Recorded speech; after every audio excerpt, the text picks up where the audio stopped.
Happening right now, fire crews are investigating what led to a house fire early this morning in these bitter cold temperatures.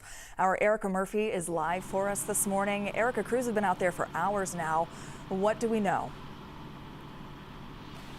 Christy, so fire crews are still here on the scene in the 100 block of Dawson Drive, just off of Hermitage Road here in Powder Springs. We know that two people were inside the house at the time, and both of them are unharmed and okay, but we know that the family's dog did perish in the flames.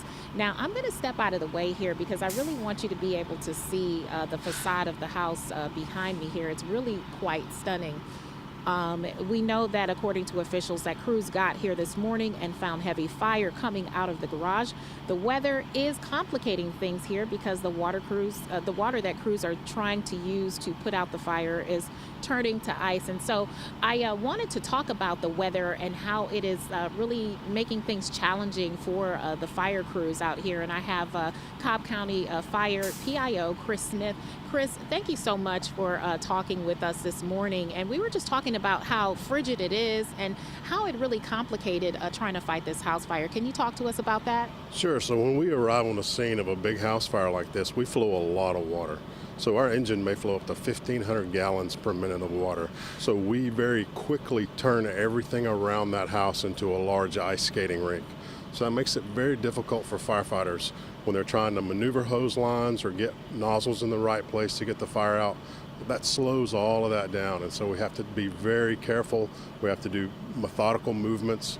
We have to move our lines with strategic thought in that process. So the weather, when it gets this cold, just really freezes everything up, and it turns it into a nightmare. And I'm thinking, I know that firefighters are used to working in very extreme conditions, extreme heat, obviously. But what about the condition of working in the cold? I'm talking about the actual firefighter. What do you guys have to do to protect them against the elements? Well, the great thing about our turnout gear is that it protects us from heat, but it also makes heat retain inside the jacket and the pants. So that keeps us warm. These gears have 3 linings in them. One's a thermal, one's a vapor barrier. So it's like wearing a big jacket with a windbreaker and a raincoat all made into one. Okay, perfect. Well, listen, Chris, thank you so much. Again, we know that 2 people were inside at the time. I also checked the Facebook page and saw that, fire officials were really giving a shout out to people who have working smoke alarms in their house because apparently one of the people inside of this home, what they heard was the fire alarm. It woke them up, and it looks like that saved their life. Back to you. It's a good time to check the batteries in your smoke alarm. Erica, thank you.